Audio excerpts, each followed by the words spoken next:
ang per day mo is nasa 13,600. So less tax, sabihin mo ng 10,000 per day, 'di ba? So yan po ang maximum or yung pinakamataas na rate ng isang construction worker dito sa Canada.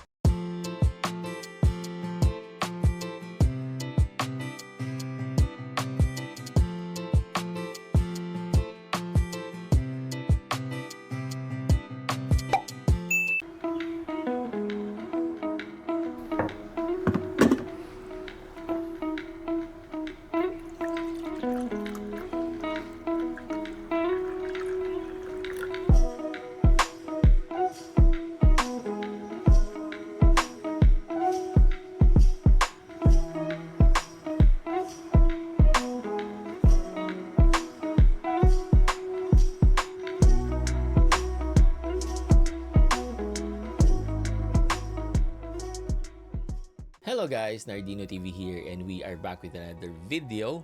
So habang tayo ay nagkakape guys, nagpalipas oras din tayo sa pagtingin sa ating social media account, no?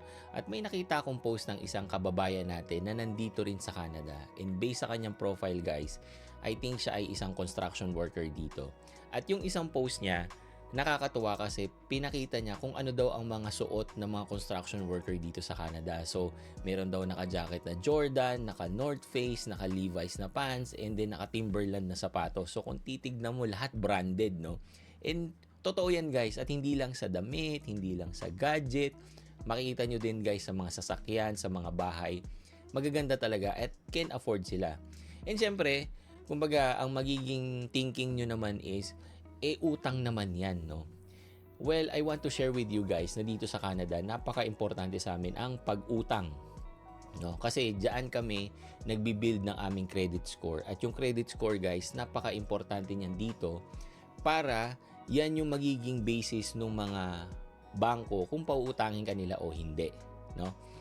Anyway, sa akin guys, no, magpo 4 years na kami dito sa Canada. I have nothing against with sa pag-utang, no? Kahit sa Philippines o kahit saang lugar yan, basta naiintindihan mo yung process, walang problema doon. Halimbawa guys, sa credit card, di ba? So, kung alam mo kung paano gumamit ng credit card, walang issue yon. Kasi sa amin, ang paggamit po ng credit card is parang dumadaan lang doon para wala kaming dalang pera, no? So, pag nagbayad kami gamit ang card namin, halimbawa 1,000, no? We make sure na bago ang due date, bayad yon in full, no? Kasi pag nag-iwan ka doon, guys, yan na yung tutubuan ng bangko. So make sure i-zero nyo lagi yung balance nyo o yung utang nyo sa inyong credit card. And lastly, guys, walang problema basta hindi ka gumagastos ng beyond your capability, no? So, kung ang sweldo mo lang is nasa 5,000, huwag kang uutang ng 10,000, di ba? So, dapat kaya mong bayaran yung mga inuutang mo. Okay? So, going back doon sa post nga niya, no? At ang sabi niya pa doon, guys, is pag mahirap daw ang trabaho dito sa Canada or kung ang trabaho mo talagang mahirap, no? Malaki din ang ibibigay sa iyo ni Canada or meaning malaki rin ang magiging sweldo mo dito sa Canada. Totoo kaya yon? Well, hindi ako makakapag-comment dun sa mga work na katulad nun kasi wala po akong idea sa pag-construction, no? Pero syempre, lahat naman is readily available dito sa internet, so pwede nating i-check. So, sinishare ko to sa inyo guys para kung kayo ay pupunta dito sa Canada, meron kayong idea magkano ba magiging rate ko. Halimbawa, kung ikaw ay isang construction worker sa Philippines, no? Pag nagpunta ka ba dito sa Canada, magkano ang magiging sweldo mo? Makikita natin guys yung comparison. Ako po, wala pa akong nakilala na construction worker sa Philippines, no, na pagkatapos niyang maghalo ng semento sasakay sa pickup truck, no. Wala siyang sariling sasakyan. Okay? And I mean, hindi ko sila minamaliit, pero yung sweldo kasi nila guys, hindi afford na makabili ng mga bagay na nabibili ng isang construction worker dito sa Canada. That's a real talk. Kahit white or blue collar yan, malaki ang pagkakaiba pag nandito ka sa Canada. Pero syempre guys, iba rin ang cost of living dito, 'di ba? So, sabihin na nating mas malaki ang sweldo rito, pero syempre hindi naman peso ang gagastusin namin dito, dollar din. So yan yung real talk na nangyayari dito sa Canada, no? At the end of the day, for me, naka-base pa rin kung paano ka mag-ipon at mag-save at gumastos ng pera mo. Wala yan sa laki ng sweldo, okay? Pero for now, titingnan natin guys, magkano ba ang sinisweldo ng isang construction worker dito sa Canada? And yung isi-share ko sa inyo guys is yung nakita ko lang dito sa jobbank.ca dito sa Canada. Yung jobbank po, yan yung collection of work na pwede mong pasukan dito sa Canada. So meron sila mga rate dito per hour kung magkano ang sinisweldo ng isang type ng trabaho. We have 10 provinces dito sa Canada at bawat province meron silang sari-sariling rate. So, hindi po sila nagkakapareho. Yan. So, tingnan natin kung magkano ang sweldo ng isang construction worker, no? Titingin na lang tayo guys dun sa high, no? Yung sa pinakamataas na rating. Pinakamataas, base dito is nasa 42 Canadian dollars per hour po yan. So, nasa Nunavut at saka sa Ontario. Yan daw yung rate sa mga provinces na yan. Dito sa British Columbia guys, 38.50 lang. Medyo mababa ng konti compare doon sa Nunavut at saka sa Ontario. At ang pinaka mababa is nasa 26 CAD per hour. And yan ay nasa New Brunswick. Yan daw ang rate. Yung $42 per hour guys, in peso, nasa 1,700 yan per hour. So kung ikaw ay nagtatrabaho ng 8 hours, so i-times mo yan sa 8, ang per day mo is nasa 13,600. So less tax, sabihin mo ng 10,000 per day. 'Di ba?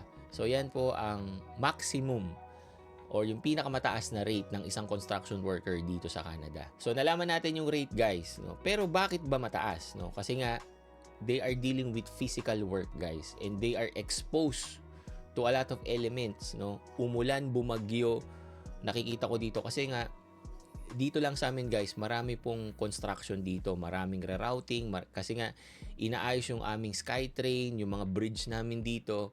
Malalaki ang mga sweldo ng mga yan. Bakit? Kasi po they are exposed, no? Kahit may snow, ulan or araw, nandyan pa rin sila, no? Yung usok, yung mga tools ng mga gamit.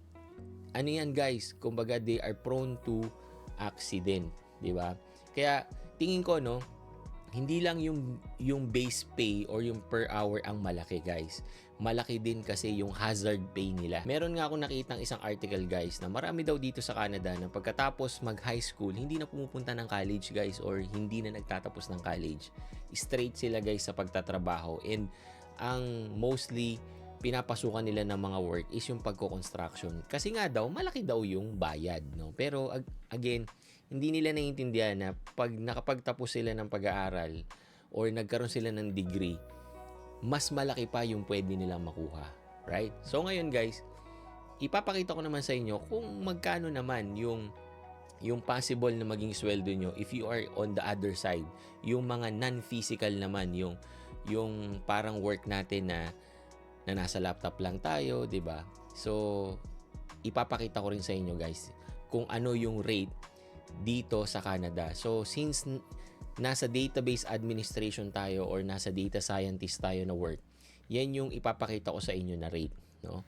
So ayan. So going back dito sa job bank guys, ito yung rate ng mga data scientists dito sa Canada, no? Ang pinakamalaki guys is nandito daw sa British Columbia, nasa 88.94 per CAD per hour, no? So yan yung pinakamataas na pwede mo makuha kung ikaw ay nasa ganyang type ng trabaho. At hindi nalalayo to guys sa mga iba pang mga work like yung mga architect, yung mga engineers, yan. So baka nga mas malaki pa dito, no? Ang pinakamababa daw ay nasa Alberta, 57.69 per hour, no? So yan yung rate. Based on our sharing guys, nasa type pa rin ng trabaho at yung risk na pwede mong makuha based on the quality of your output, based on the service na ibinibigay mo sa mga Canadians, talagang bibigyan ka rin nila ng malaking sweldo, no? And lastly, siguro guys, mag-focus kayo talaga dun sa strength nyo. You need to analyze, saan ba kayo magaling? Saan kayo masaya? Oh. So, kung nanggaling kayo ng Philippines at love nyo na maging isang engineer, maging isang architect, pag pumunta kayo dito, i-aim nyo guys na makuha nyo yung the same na trabaho. Kasi, I'm telling you guys, bibigyan kayo ni Canada ng quality rate talaga na para sa inyo. At hindi lang kayo mabubuhay dito sa Canada, but you can do things, baka possible, yung mga hindi mo nabibili at hindi mo nagagawa sa Philippines or kung saan country ka man galing, kayang-kaya mong gawin yan dito sa Canada. All you need to do is focus on your strength or yung forte nyo at continue enhancing it. You go trainings, certification, kung kailangan nyo mag-aral ulit, go ahead, no? Kasi malaki ang potential talaga ng mga ganyang klaseng trabaho dito sa Canada. Basta nakita ng company na you are really valuable, your skill set talaga is talagang kailangan ng company at ng mga services na pwede nyong ibigay sa mga Canadians, bibigyan kayo ng talagang napakataas na rate. Okay? So yun lang guys. Thank you for watching and see you on my next video. Peace.